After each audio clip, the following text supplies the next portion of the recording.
Marcus.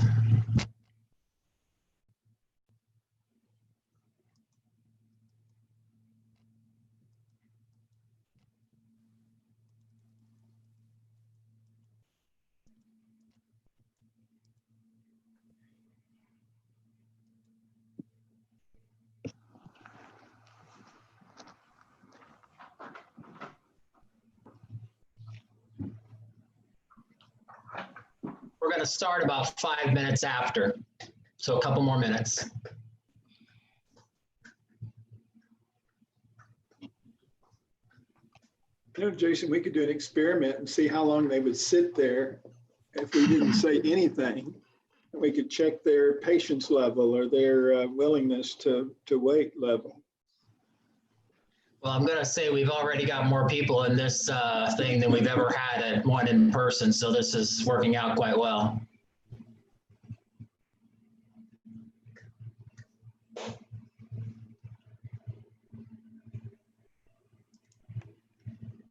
Hey there, Jason. It's been a little while. How are you? I'm well. How are you doing? Doing great.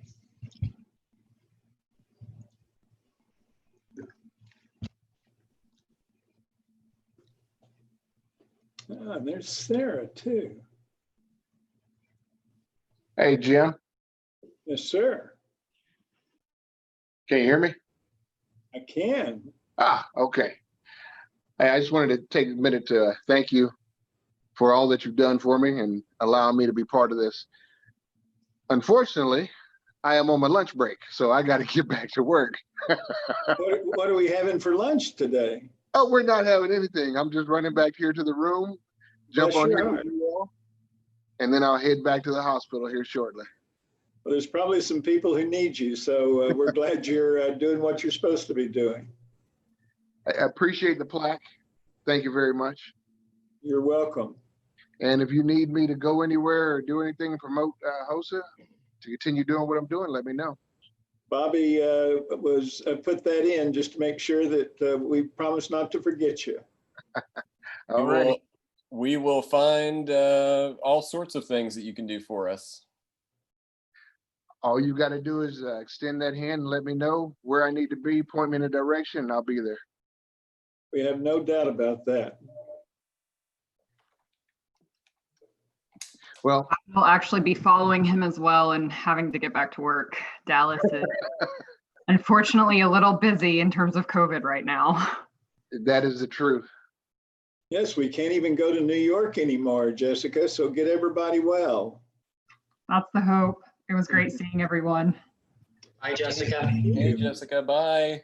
Bye. Be safe. Like, You. like Jessica, I too am going to have to pull out of here. So Mine was Hey, here, Adrian. special soul. And We'll have to start having 15-minute meetings to fit their schedules. Jim, well, you can't. you all stay safe. Thank you. All right. Take care. Hi, Sarah. Who knew we'd be doing one of these virtually?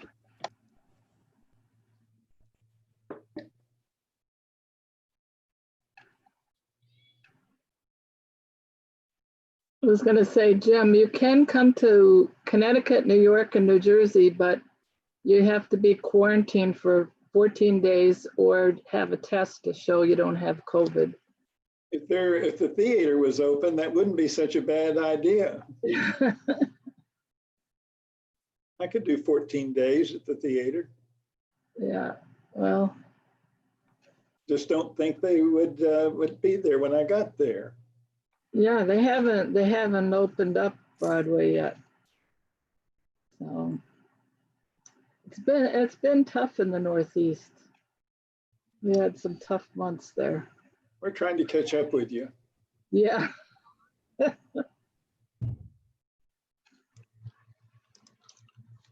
Okay, we're going to go ahead and get started. And as people come in, we'll let them in. So we want to welcome you to the first and hopefully last virtual alumni working meeting.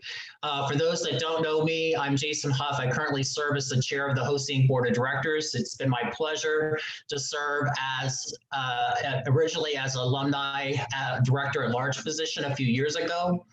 My HOSA journey started back in 1992.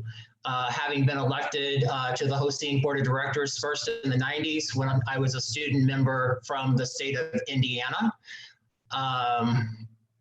and then transgressed to where I am now. So we're pleased to see everyone in attendance and look forward to connecting with you. Currently, many of you know we are conducting the 2020 HOSA Virtual International Leadership Conference this week. We're honored that 7,000 delegates are attending the virtual conference. Our thanks to the alumni who decided to compete in one of HOSA's academic testing center events. Please note, if you did not take the opportunity this year, keep the ATC events in mind for next year. They are open to all HOSA alumni members. It is my pleasure to share with you that the Alumni Division does have an extremely large presence on the HOSA Inc. Board of Directors. So I'm going to introduce those people, and if they will unmute themselves, what you need to do is say hello and tell a little bit about your HOSA journey. So we're going to start with Dana Stringer, Alabama HOSA State Advisor, and she is the chair-elect for the HOSA Inc. Board of Directors. So she will take my spot in January. Dana? Hey, everybody. I am the state advisor for Alabama, and my HOSA journey began in 1980. In high school, I was a HOSA member for my junior and senior year, held office, went to the state leadership conference, and then I was a nurse for several years and then took over the classroom of the teacher that taught me and was there for 15 years before moving to the State Department of Education as the state HOSA advisor. And so HOSA has been with me the largest majority of my life, and I am just as proud to be an alumni as I can be. Thank you, Jason. Thank you, Dana. The next person that we were going to introduce had to get off the call for work. That was Adrian Patterson. He just finished serving his term as Alumni Director at Large. So we appreciate the service that he provided to us, and he was from the state of Oklahoma. Next, we have William Bernard Reed Barley, who is serving as the HOSA alumni representative enrolled in a health science postgraduate and fellowship program. William, if you're on, can you unmute yourself and say hello and talk to us? Yeah, thank you, Jeff. I'm William. I started my HOSA journey in 2001 as a first-year student in high school. I was in Texas HOSA throughout high school. I competed a lot in high school as well as all 4 years of college. And then also during college, I helped start Massachusetts HOSA. And since I graduated college, I've been really involved in New Hampshire and Vermont HOSA, helping to organize the state conferences. And was recently elected to the national board last year and really hope to help increase the number of post-secondary collegiate chapters, as well as really improve the alumni division numbers and kind of both what we do for alumni, but also how recruiting alumni to help the mission of HOSA as well. And I'm currently serving as a chief resident in psychiatry at my psychiatry program at UMass. And next week, I'm going to be starting addiction psychiatry fellowship over at Boston University. And I'm happy to be here. Again, hopefully at the last virtual ILC, but it's a well-done ILC nonetheless. So. Okay, thank you, William. Next, we have Marcus Henderson, who is an alumni member, and he is serving as the Health Industry Board Representative for Medicine, Nursing, and Allied Health on the HOSA Inc. Board of Directors. Marcus? Good evening, everyone. Hello. Like Jason said, my name is Marcus Henderson. I'm a registered nurse, proud HOSA alumnus from the great state of Pennsylvania. My state advisors on the call, actually, Mrs. Janet Nelson, was the state advisor when I was a student. So I began my HOSA journey in 2009. as a student member and then became a local chapter officer, state president. I was a national officer candidate at one point, and then have continued to serve HOSA since the day I graduated as the assistant officer coordinator, as many states call them, state officer coaches. So I was an assistant state officer coach, and now I currently serve as the state officer coordinator for Penn HOSA. I always say, and Janet knows this, that I would not be the person, nurse, or leader that I am today hadn't it been for my HOSA involvement. And that's why I maintain engagement, because I think it's so important that we continue. Oh, there's Duke. They were two of my great mentors when I was part of HOSA, so glad to see him there. Thank you again, and I look forward to this meeting and contributing my expertise as a psych mental health nurse on the HOSA Inc. board. Thank you, Marcus.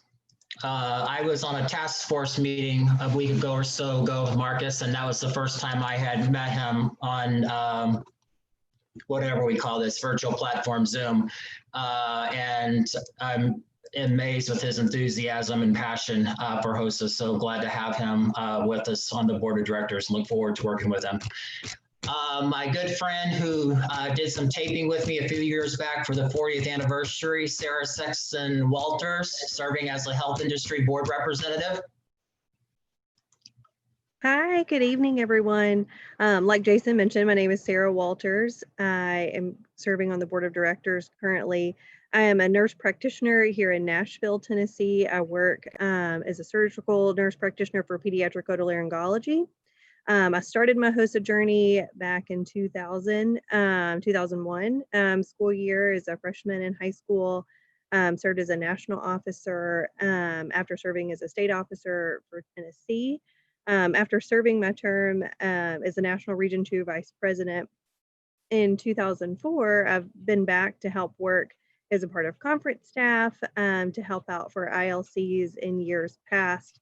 And I'm excited to come back in this role and to see such a big alumni presence that we have here today. Thank you, Sarah. Good to see you again. Good to see you. Then we have Heath Treadway, who is serving as the HOSA alumni representative for Allied Health Professionals. Heath, are you on? Unfortunately, Heath had to work late this evening, so he says hello to everybody and is sorry he could not make it. Okay, and he was on the board of directors call earlier, so we've seen him earlier today. Okay, and then the last but not least is Kelly Rowe, who is serving as the HOSA alumni representative for medical, dental, public health, or pharmacy science. Kelly? Hi, good evening. My name is Kelly Rowe, and can you guys hear me? Yes, we can. Okay, my name is Kelly Rowe. I am a alumni and board member from California.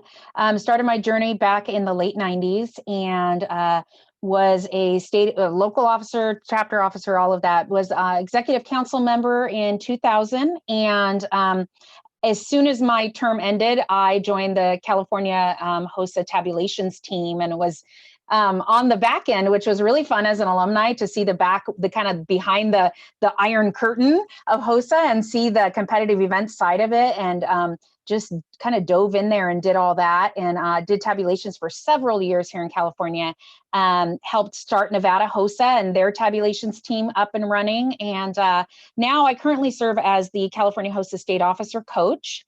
I'm about 5 years into that role and just loving it, being able to mentor our future workforce in a positive way.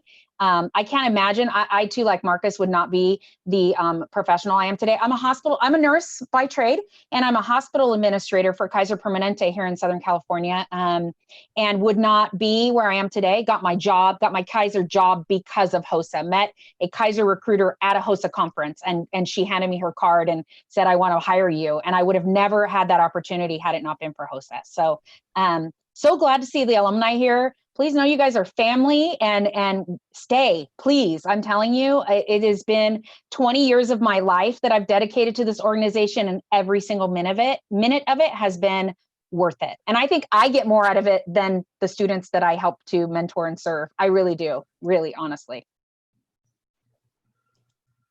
Okay, thank you, Kelly. Appreciate your passionate there with your telling us about your story. Glad to have you with us and on the board of directors.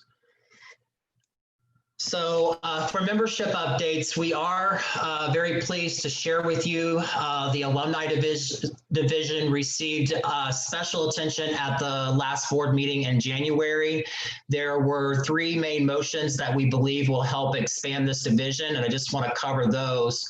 The first motion was division communications. All registered alumni members will receive the alumni quarterly update, and everyone should have received a newsletter in your email. This update will keep everyone in the loop with what is happening with HOSA. If you did not receive a copy, you're able to request to subscribe to HOSA@HOSA.org. That newsletter went out, I'm going to say 10-ish days ago.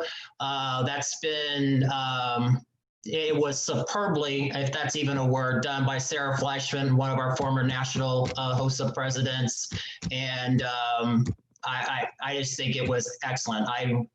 I was involved back when the alumni newsletter, some of the alumni wanted to get rid of the alumni newsletter. They just wanted to be included in the main one. But I thought this was well done and did a great job of capturing the alumni and what we represent and should be doing with the organization. So I appreciate Sarah's involvement in that. So I hope everyone got that. And then the second one is alumni registration. I think this is probably one of the more important ones for us as we continue to move forward. From this point forward, all 12th grade seniors and second year community college and university students will automatically be registered in the HOSA Alumni Division.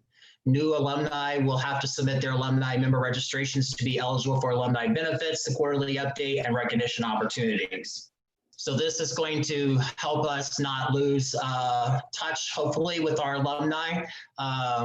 Jim, what do we think there is? How many million out there? 2.4, 2.5? Somewhere between 2.5 and 2.7. Yeah. And right now we can account for about 30,000 plus of those. So I think this is a good step in the right direction of being able to keep these people or these young alumni connected with us as we move forward. Jim, excuse me, could you just repeat that again? Because I think that's a great idea about that. If I understand you right, they're going to be automatically entered as alumni. Are you speaking to him or Jason? Go ahead, I'm sorry, Jason, I'm Oh. sorry. Oh, yes. Sorry, they will automatically be registered as alumni at being, if they're a 12th grade senior, if they're in their second year community college, and then university students will automatically be registered as alumni once into the alumni division. I think that's a fantastic idea. Thank you. Something we I think have tried to work on for a while, and we got it through this last year. So this is a great step forward. The last one we'll talk about is the HOSA Capital Campaign. As HOSA grows as an international organization, it was moved that a HOSA Capital Campaign and Building Fund Task Force provide oversight of the HOSA Capital Campaign. We are asking the Alumni Division to help support this cause. A mailing will be sent later in the year to launch the HOSA Capital Campaign. Most of our other student organizations have a permanent home, and we believe it's time that HOSA does as well. This was briefly mentioned in or not briefly, there was some paper as well in the alumni newsletter that went out. What I will tell you is that our goal is to secure donations for a permanent international headquarters. And we envision the dedication of that international headquarters as we celebrate our 50th anniversary in 2026, which will be in Dallas, Texas. So between now and 2023, our goal is to see how much funds we can collect to support this international headquarters. And again, I know from traveling as an alumni to different states, we have a variety of different elements of alumni. We have those that just got out of high school. We have those just starting their careers. We have some of them like me that are a little bit further along in their career. So we are going to try to reach out to our alumni to help support this big endeavor, and it will really help HOSA with its branding, particularly with industry. And bottom line is the rest of these CTSOs have an international headquarters, and we need one as well. So when we get to the end of this, there'll be time for feedback, or if you guys want to ask questions. So I'm going to hold off for talking about this stuff as we move forward. Jim, did you want to say anything about the capital campaign at all? The only thing that I had mentioned to everyone is that if we could identify where all the alumni are located, and we could get all the alumni to pay $10, we could build a really nice home for HOSA. When you have that many that are there, it doesn't take a whole lot to build a pretty nice facility. And to be candid with you, when we talk with all the different groups, I really believe that it would be easier to build it with alumni than it is to build it with the existing states, as well as those that are enrolled in the secondary program or even the post-secondary and collegiate program. So help us identify alumni that we don't have actually registered. And by registered, meaning that they've submitted the information so that we know how to contact them. That 2.5 to 2.7, in the very beginning, no one was really collecting any information at the national level, nor at the local or even state level. There are lots of different reasons for that. It wasn't so much an oversight as much as there just weren't systems back in those older days to do something like that. So we really don't have a lot of database. Beginning in '83, we began to have some of it, but even some of the advisors didn't really want to give out contact information. Some of it was because of privacy. Some of it was just because it was a lot faster just to put the name down and then put their own contact information. So they only had to put it down once, and then they just kind of duplicated the rest of it. So some of it was just efficiency issues. But then we began to realize that every year, these alumni were beginning to mount up, and they were larger than the organization itself. So now we realize that we have this wonderful force that's out there, and it would be wonderful to take advantage of those that have been there before. So you'll be hearing more about it. But with that many folks, we could divide up quite a bit, and the amount that we'd be asking for is relatively small.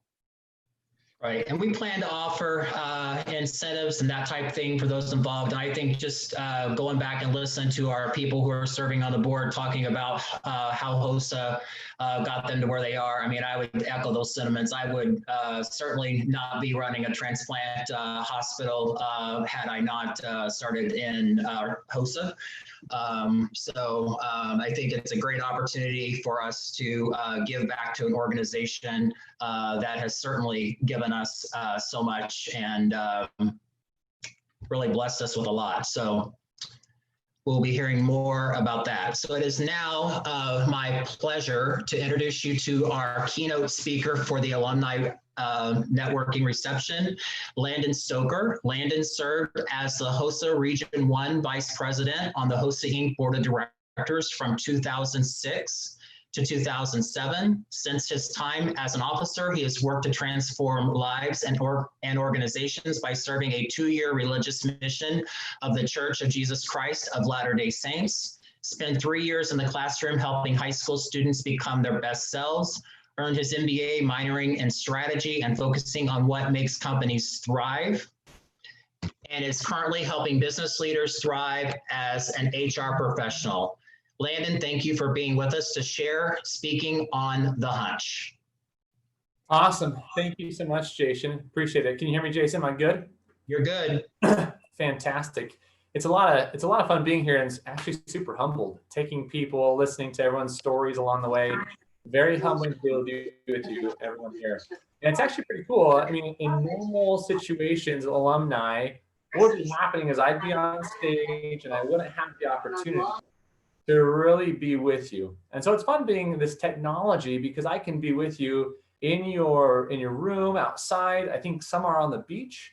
And so it's fun that I can be in all those places at once.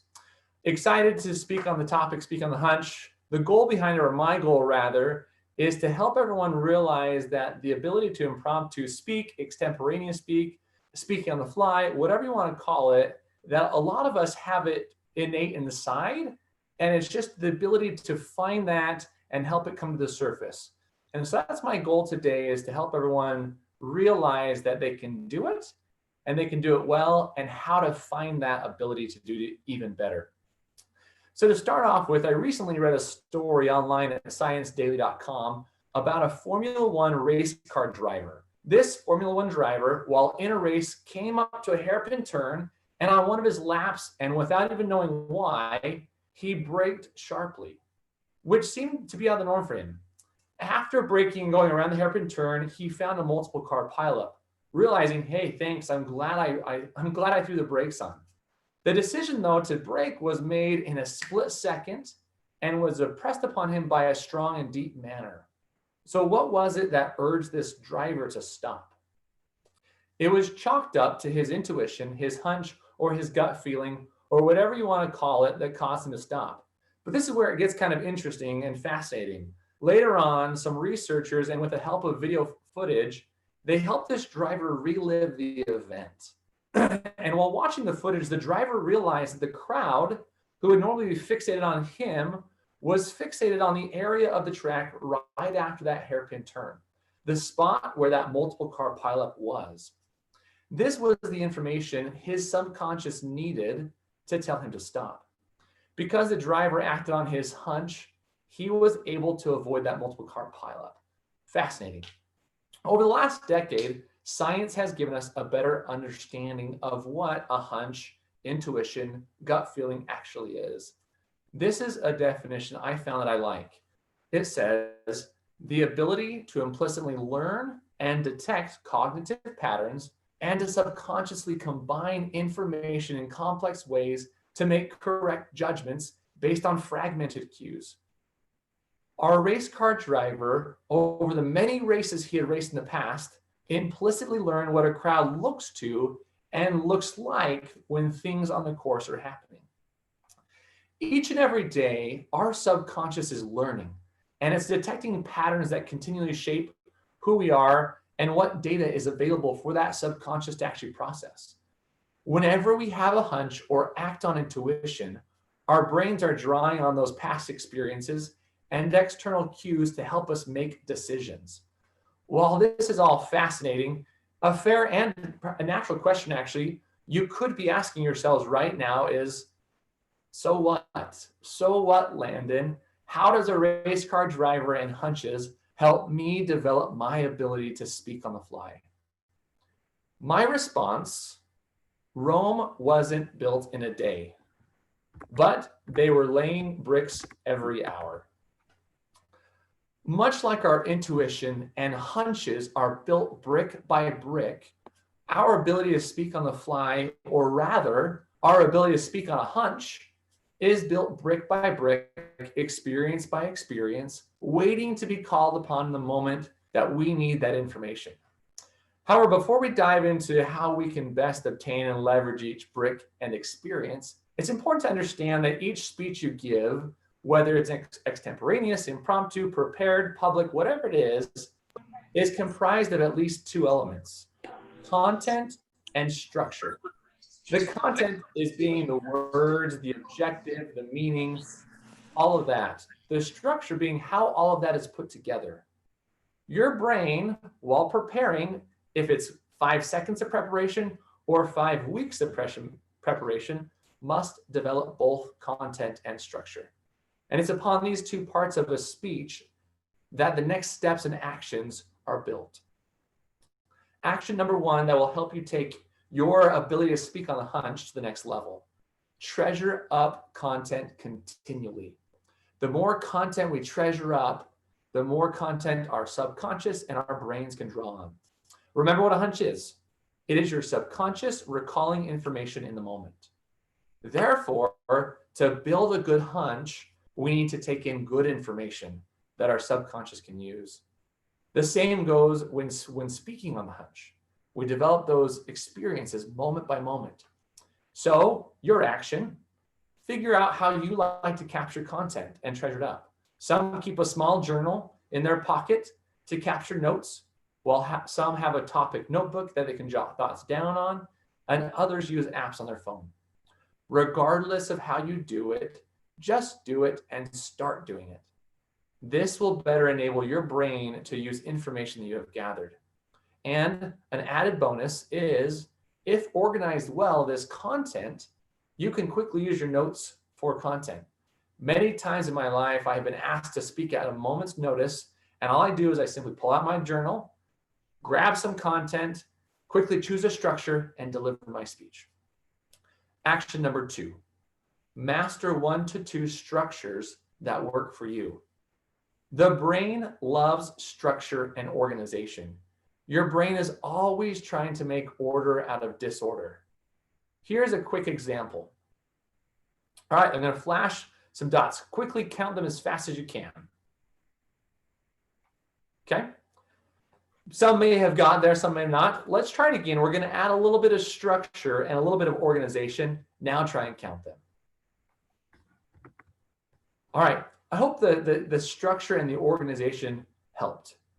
Because for speaking on the hunch, structure is vital for you and for your audience. When you master a structure or two that therefore come naturally to you, you have saved your brain a lot of effort, as it will not have to spend brain power thinking of the content of the structure, but it can actually focus on the content, which typically has more relevance. Now remember, speaking is an audience-centered activity. By providing your content in a structured manner, your audience will now be better able to pay attention, retain, and act on what you say, because their brains do not have to try and sort things out as information comes in. And you don't want them doing that anyways, because they may sort it wrong. And so it's better to give them the structure as well. So to get you started, let's look at 4 different structures that you could use for really any speech. The first one, past, present, and future. Simple. It's great for giving progress updates or status updates or updates really on anything. An example maybe for a physician. Past, the last 72 hours for this patient have been fantastic. Present, we are currently providing only fluids intravenously and plan to, future, when the patient's weight increases, shift to feeding by mouth as well. Impromptu, using past, present, future. The next one here is situation, complication, question, and answer is actually one of my favorite. I learned it in business school, and I love it because it's very versatile and can be used in many circumstances. The first part, situation, you want it to be a starting point. It's a point where you and your audience or those you're talking with are in agreement. There should be no new information there. It gives the brain a starting point, and it gives your audience a place to start from, and you move them towards the next part, which is complication. Complication is what's going to interrupt that situation. That could be an external force that says, hey, this external force is going to stop the situation from being optimal. Or it could simply be that the status quo for this situation, if left to be status quo, won't be very advantageous. Next part is the question. As you present this complication, the question naturally arises. And lastly, the answer. How are you proposing to answer this question? Example of a small town nestled in the mountains. Situation. As you know, our town is an end destination, not a town where people travel through to get to other cities. Complication. If this builder is allowed to put a secondary access road, we no longer will be this end destination, but will be a thoroughfare city. Question. What can be done to stop this? Answer. If we get 2,000 signatures, we can push to have the plans rescinded. Next structure, problem, solution, benefit, logic structure. The problem at hand is given, followed by the proposed solution. Then the benefits of this solution are given, and lastly, the logic behind why it'll work. Example, over the last 12 months, we have seen the percent of employees leave go from 15% annually to 20% annually. The solution I propose is that we increase our learning budget per group by 5%. The benefit here will result in employees feeling like they're being developed and attrition dropping down to around 10%. Why will this work? What's the logic? 80% of those that left due to not feeling like they were growing or being given chances to learn. Last structure, the what, so what, now what structure. The what is the main point or the main idea you are presenting. Next, you give the so what. And a lot of times that happens naturally by how you present it. And lastly, the now what. What are the next steps? What are we proposing the actions to be? If I have done my job well enough, you can see this structure so far in my keynote. Let me explain. The what. What is intuition? What is a hunch? And how are they built? We asked ourselves the question, so what? And that so what is by understanding how an intuition or a hunch is developed. We can use this to develop our ability to speak on the hunch. And then lastly, the now what are the actions we are talking about currently. All of us know that practice is an essential part of getting better at a skill. But how exactly do we practice speaking on the hunch? Now that you're armed with a notebook packed with information, topics, and quotes, and you have chosen 1 to 2 structures to organize this content, take the opportunity to practice in all settings. Want to practice at work? Try giving a status update using the past, present, future structure. Want to practice at home? Pick any topic and speak to your child or children and see how long you can keep them engaged for. I practiced this keynote with my kids. 2.7 seconds was the record. Just kidding. You also would be surprised at how good of feedback children can give when asked. How about practicing during your social life? Try using the situation, complication, question, and answer structure while out with some friends when asking for advice on a decision you are considering making. No matter where you are or what you're doing, there is an ability to practice this. So when it really counts and you're in that moment, you can give it. I find the juxtapositional concepts of these vicious and virtuous cycles fascinating.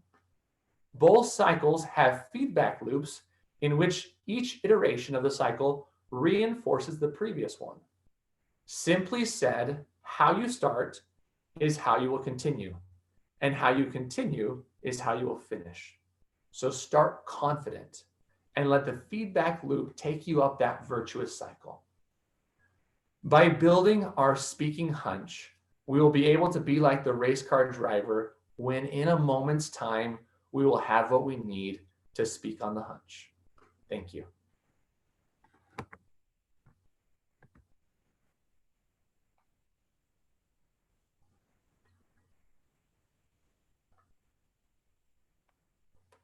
think you're muted, Jason. Okay, that share screen thing got me messed up. Okay, thank you, Landon, for sharing your story with us. This is the first time we've had a speaker at one of these sessions, and I just think it brings purpose to it, and it's great that you are a HOSA alumni, and we are just thrilled to have you with us tonight. So thank you again for your message that you shared with us. Yeah, you're welcome, Jason. Thank you. Mm-hmm. So during the time we have left, we wanted to open up the floor to questions that you might have for a lot of the board members who are present in here. They've been, the alumni at least have been introduced to you. There's others in here as well. Maybe you have some thoughts or feedback on HOSA's Building Fund. Are there any initiatives that you think the HOSA Alumni Division should pursue? So we will open it up for comments, questions, anything you want to talk about. Just unmute yourself and let it rip. Now, Jason, can alumni view the virtual ILC this year for like the awards and stuff? Bobby, do you want to answer that? Yes, we do have alumni that have registered and can see the award session and the different virtual conference stuff. If you send an email to info@hosa.org, we can send you that information.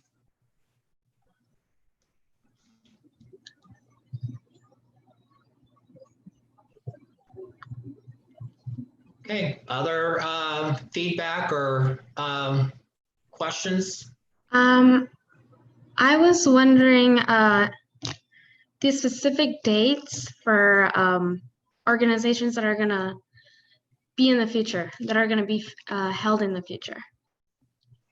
When you say that, are you talking about future ILCs or future dates for?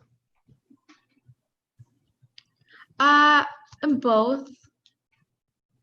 The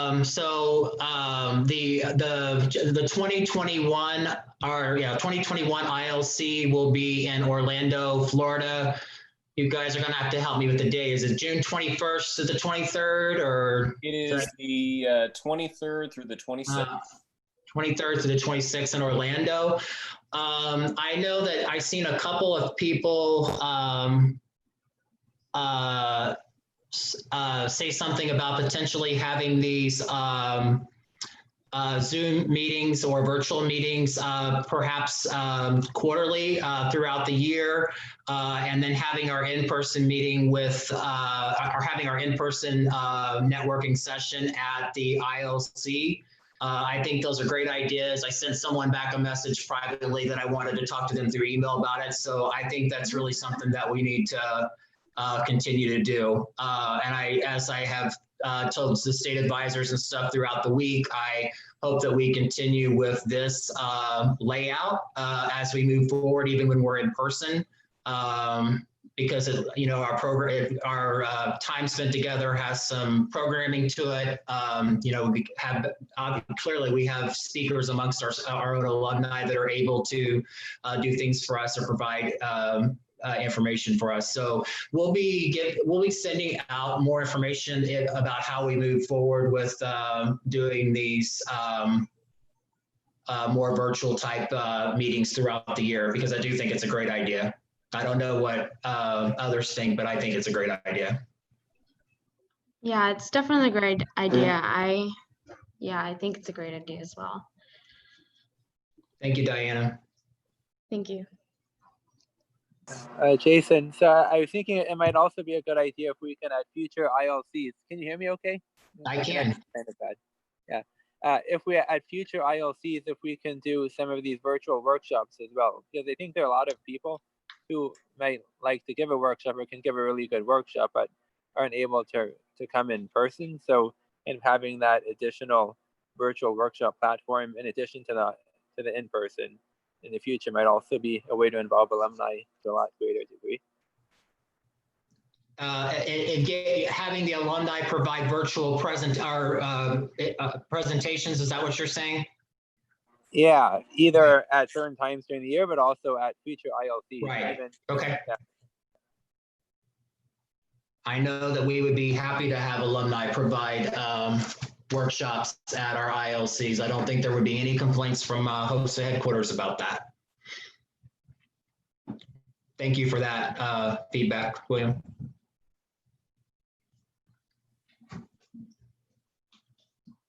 Other comments, questions?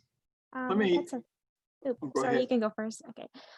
So I have a suggestion, because I know we have a lot of stuff going on in the world. I don't know if we can do, as alumni, initiate some sort of a donation thing, maybe a live stream of who stuff related to HOSA, and the alumni can participate, and let's say throughout the live stream, encourage people to donate to certain foundation. For example, I know Yemen has a huge humanitarian crisis. Maybe you can dedicate something like that in terms of donating stuff to them. Okay. It's Mallory, correct? No, it's pronounced Mallory, but you can call me Mal. It's usually easier for a lot of people. So Okay, we appreciate your feedback. Well, we wrote that down. Jim, did you ask to jump in? Let me just mention something that William said, because one of the things that we've noticed is that everyone, at least the state advisor level, loves the content that's being generated through the ILC this year. One of the benefits, I think, by maintaining a little bit of this particular type of ILC is that we can provide those type of workshops at an ILC, as well as the live workshops. I always hate that comparison of live and otherwise, because there's a lot of demand at the state level to be able to use those both in the classroom as well as other events that are being held. So to the extent that the alumni would like to provide a service that could be used all over the country, if you were to produce a workshop and we could use it at an ILC or use it at even an SLC, that would be a wonderful contribution that alumni could be making. That could be used in a lot of places, not just even a single event at the international level. So I think that's a great idea. If you want to do something like that, we could help facilitate it. One thing that's in chat that someone can help answer for me, it says it's from Adrian Tucker. Any initiatives in place to help build participation chapters in Title I schools?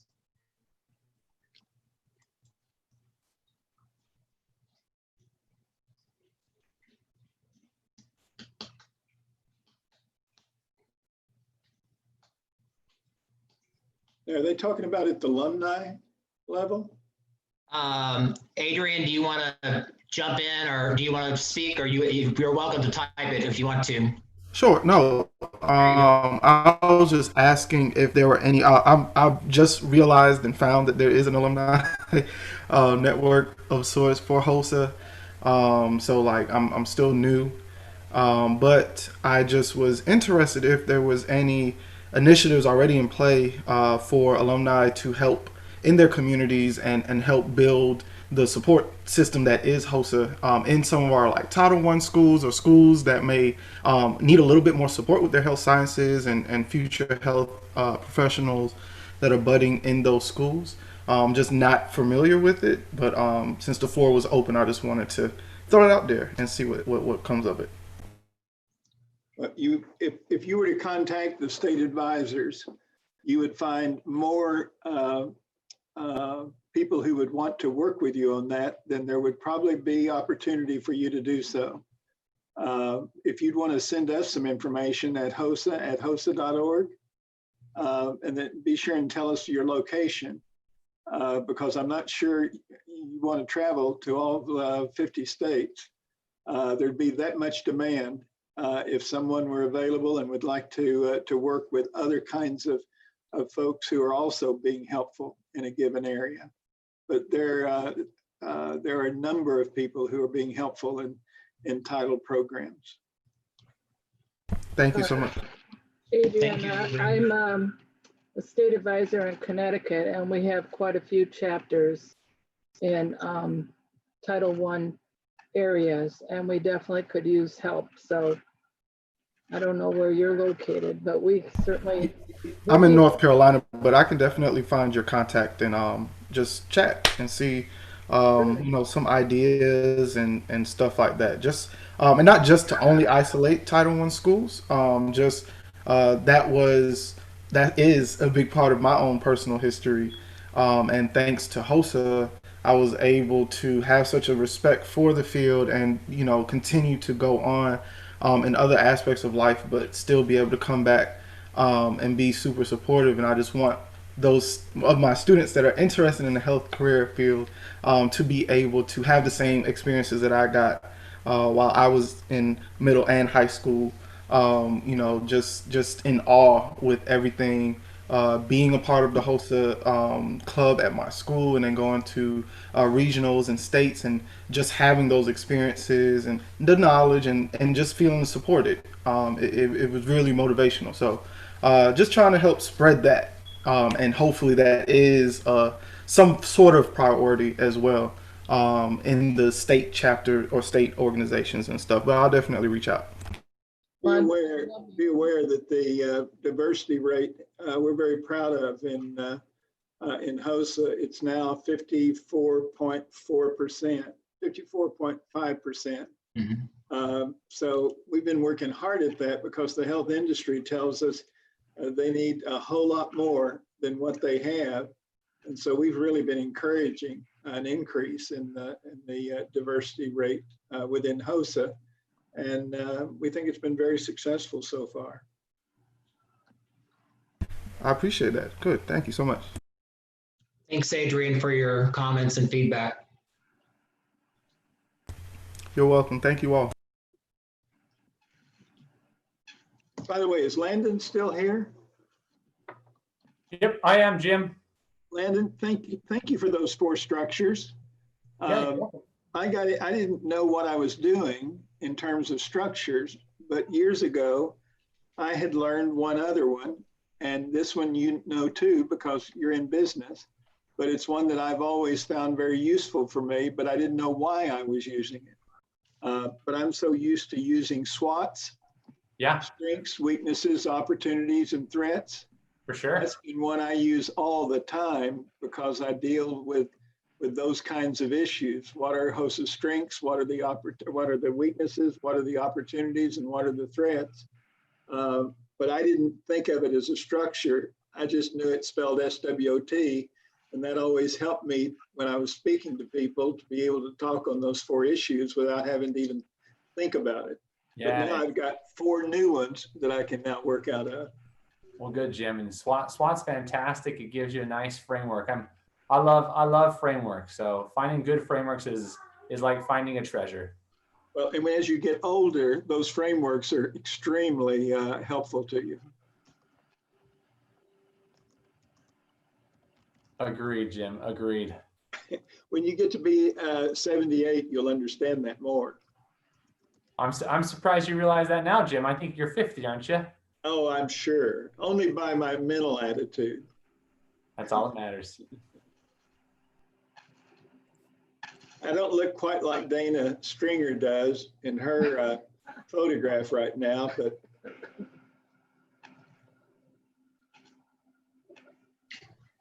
yeah, it is pretty impressive. What other feedback out there, guys? Yeah. Jason, I just wanted to kind of piggyback on what Adrian had talked about earlier in getting some of the alumni back involved, because I think there was a very inspiring story that he had talked about. And you all, I got interrupted about one of my children coming in, and you may have talked about this already.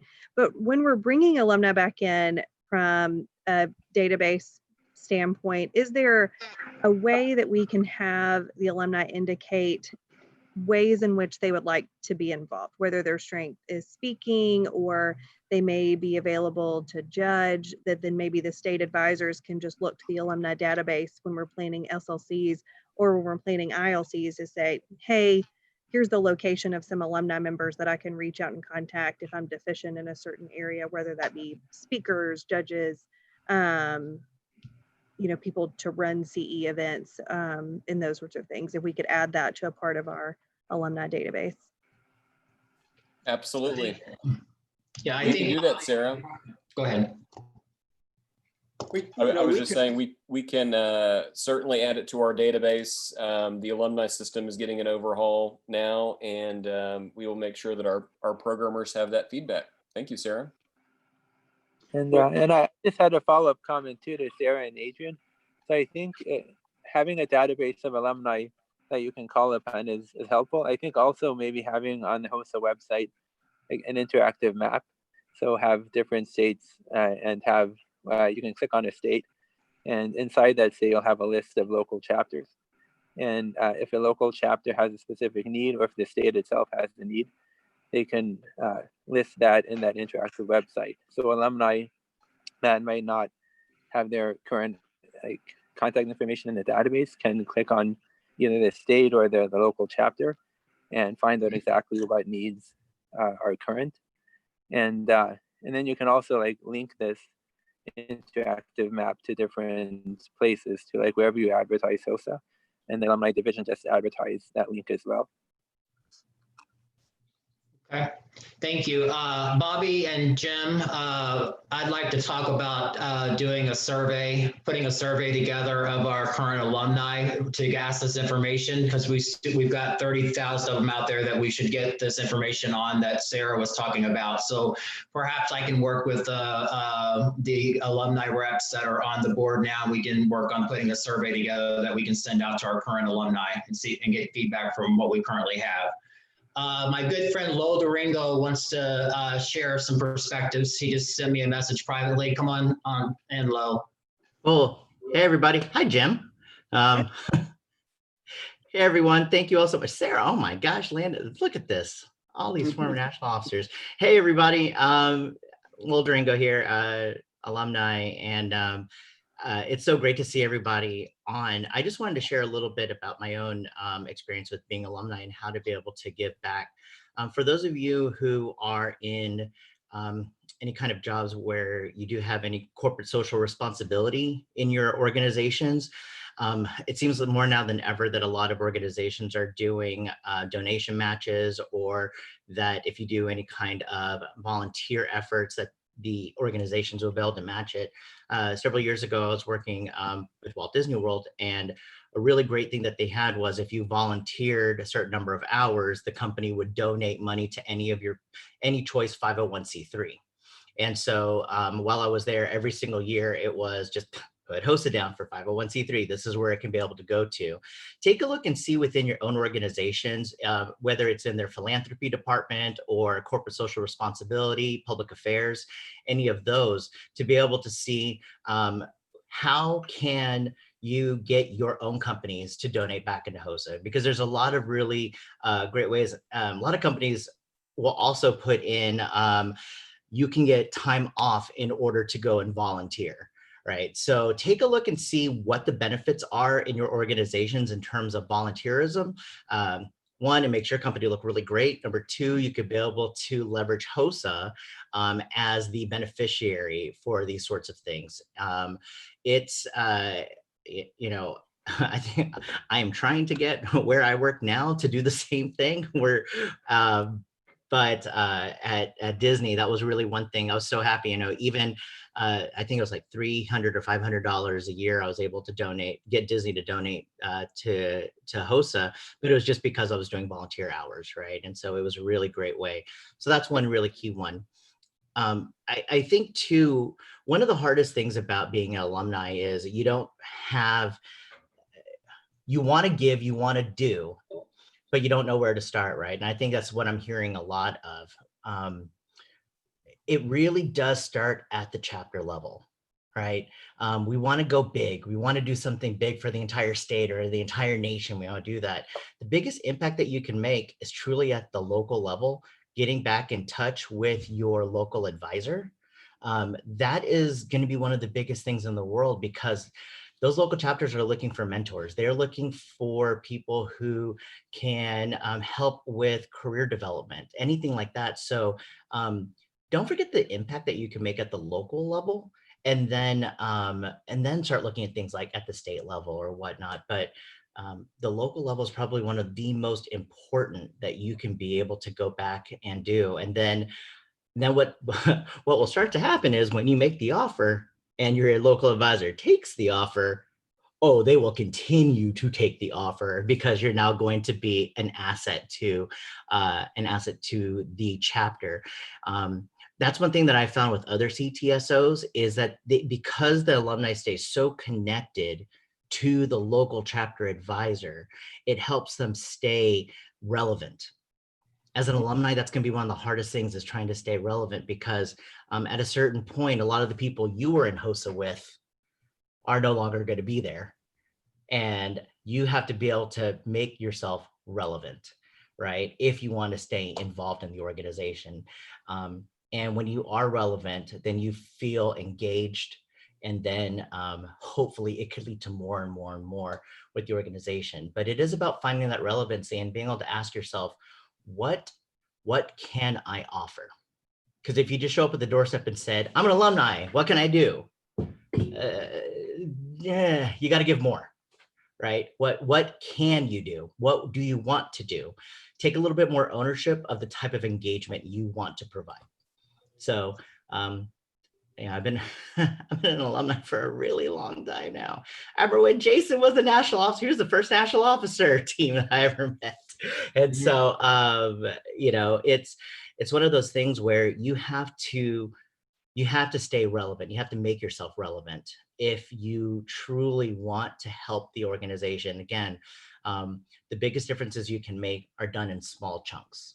It's not, you know, it doesn't have to be these big grandiose things. A little bit goes a long way, and just keep checking back at the website and see what they keep on posting. So anyway, I just wanted to throw that out there because, you know, being alumni is near and dear to my heart. And the more that we can be able to spread that message out there and hopefully turn it into action, turn it into financial gain, that's what's going to help the organization continue to thrive.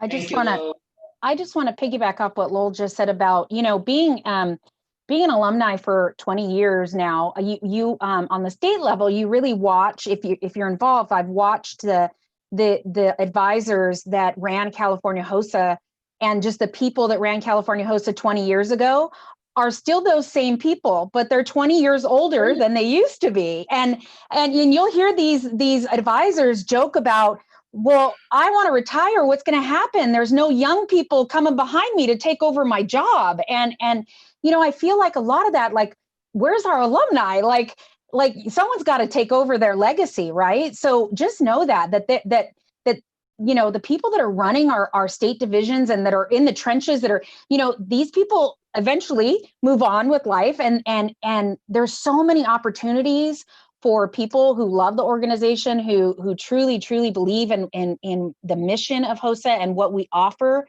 that you have value. Trust me. I always tell students, your value doesn't end when you move from over, you know, I'm no longer in HOSA. You're always in HOSA. You're in HOSA forever, you know, because they don't kick you out of this place. So I would just say that the local level, Lowell's right, the local level is where it starts. And I was like that little person following around, like, what can I help you? Can I help you? And they were like, wow, this girl's not going away. Okay, well, come on.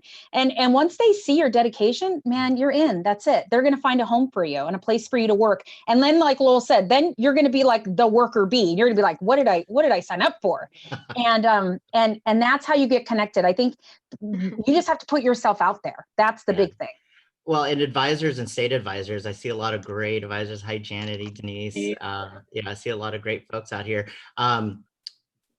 Start thinking about what specific roles, you know, because if you do start getting people at your doorstep, you know, it's a two-way street, right? Already have in mind, like, what are the ideal roles for alumni to be able to get back into it? Because they might have an unrealistic expectation that you have a job like waiting for them. So, and I think anything to be able to help corral that and to have very specific things. I mean, obviously we know judges are always a great way to get alumni back and involved. But I think sometimes those who are really, you know, ride or die HOSA, they want to feel a level of responsibility or engagement that's meaningful, you know, and whatever that looks like for meaningful, maybe they can be the one to make sure that any special guests who are coming to your conference has kind of a host to be with them, you know, who knows, whatever that might be. But again, it's a two-way street, right? If the alumni can come in prepared, these are ways that you can help outside of being a judge, and then these are roles that we can have alumni fill outside of being a judge, right? I think that that can be able to help. Okay. We've got a couple questions here from Noah in the chat. One is, is there an executive council member, HOSA staff person to serve as the liaison with the alumni division? we've got 3 positions that are on the board, and we have others that are alumni on the board as well. If you check the HOSA Inc. board list, you can see their email addresses where you can email questions and different things.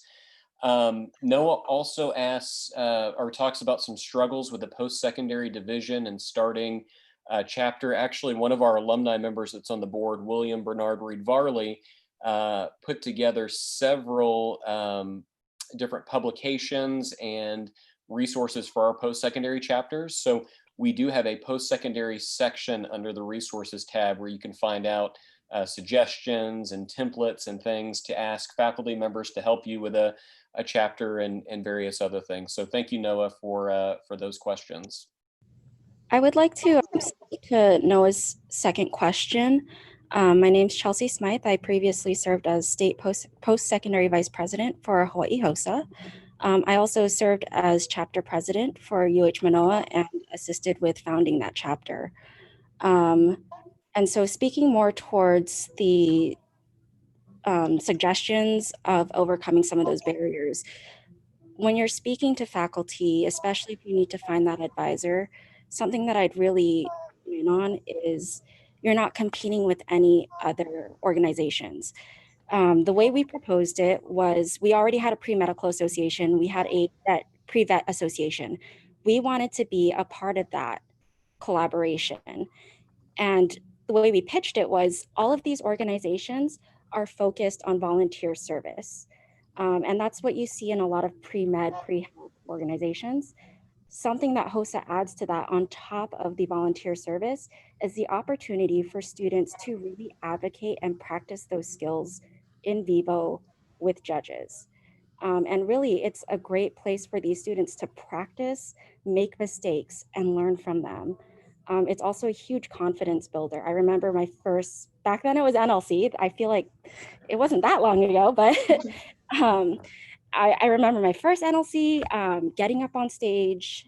I won 3rd place, and eventually I worked my way to 1st place at NLC. And they actually used my video clip because I was so excited.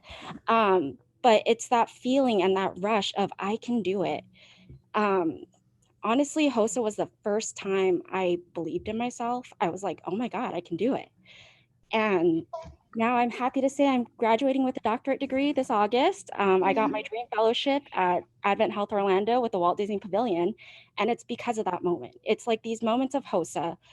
And that's what we want to give our students. That's what we want to give our members.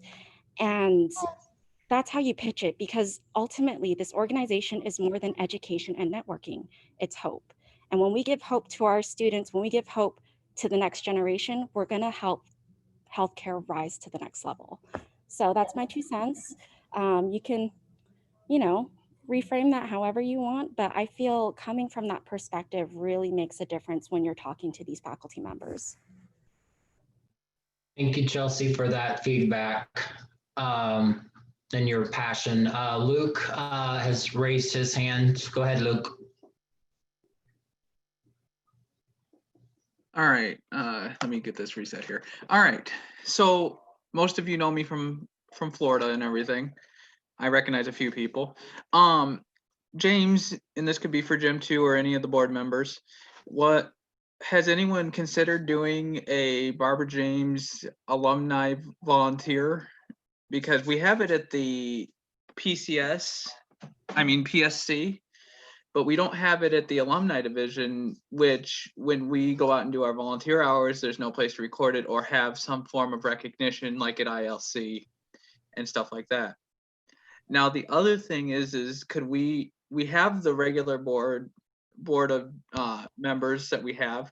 Why couldn't we consider doing like most chapters do, where the state has a state level board and a chapter has their board?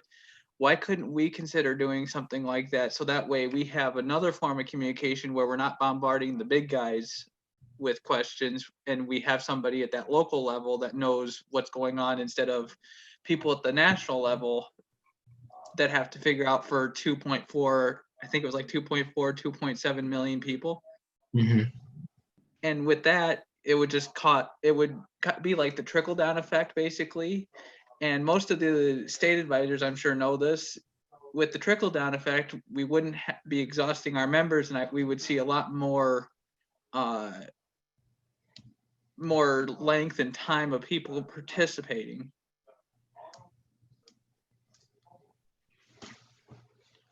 Okay, Jim, Bobby, Jim, you want to provide any feedback on that, or any of our board members that are alumni?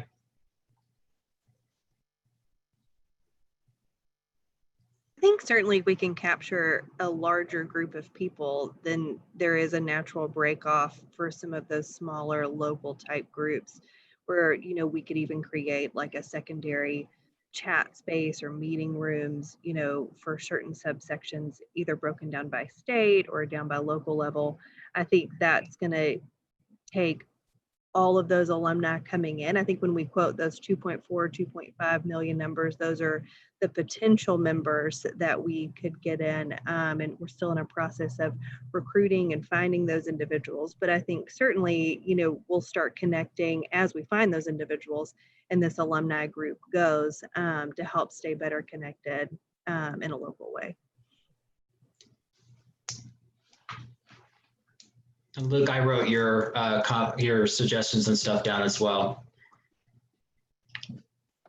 Okay, and if we could, and if anything, if we don't do that, along with the Barbara James, because it would be kind of a neat thing because you get a little pin certificate and medal with it. You know, it'd be kind of neat, even if you can't make ILC. You know, you'd still get that recognition from HOSA saying you were out there doing your part in your communities as well. We'll share that with the committee, competitive events committee, and just let them know that that's something that some of y'all are talking about. Thanks, Jim, for jumping in there. I hope I pronounced this right. Arion had their hand raised. If they want to speak, please. We're engaged, so I'm going to keep this going for a little bit longer. Yeah, so my name is Arian. I am an incoming student at the University of Chicago. And I was actually just wondering about, I am obviously a new alumni to this organization, and I've signed up for this listing a couple of weeks ago. So I was actually just wondering, is there any kind of like network or mentoring program that can be created by the alumni division that allows, you know, older, more elder, I guess, people who have more experience in the alumni group that can provide mentoring to newer alumni or even students like younger students like me, who I have no job experience, unfortunately, in the healthcare field. And of course I volunteered at clinics and hospitals, but I want to go in the healthcare field. And I know there's so many alumni who can provide me these resources, more of a one-on-one or maybe on a smaller subgroup.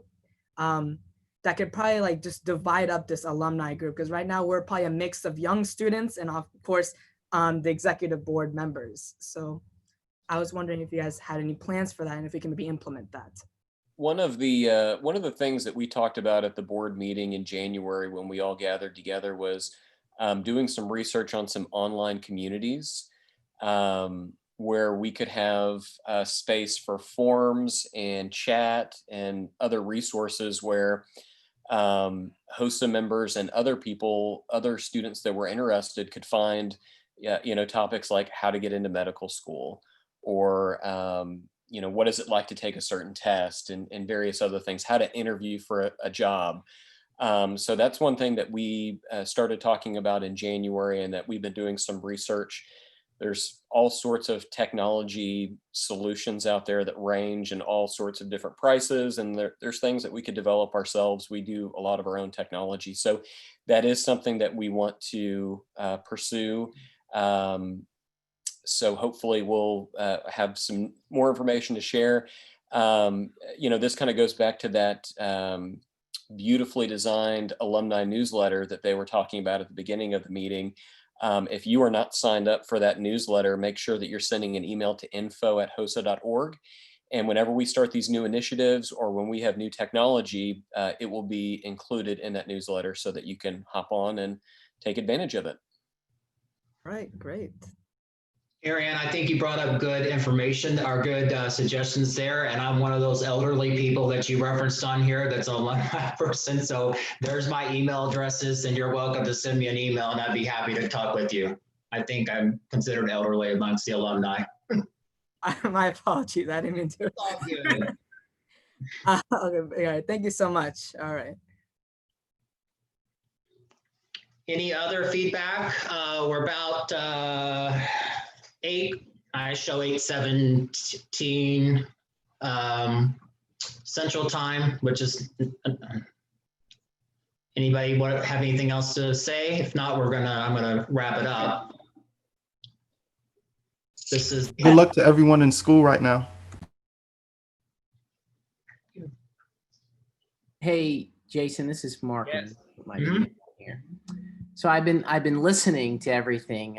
One thing that you'll learn about me is I'm a listener before I comment when I'm in any meeting situation. And one thing I've been hearing is all these wonderful ideas. And I keep thinking about, well, what's the value proposition? Why should people give back to HOSA? What is the return on investment for HOSA? So I challenge all of the alumni here today to contact all of your friends that were HOSA members who might not be signed up to sign up.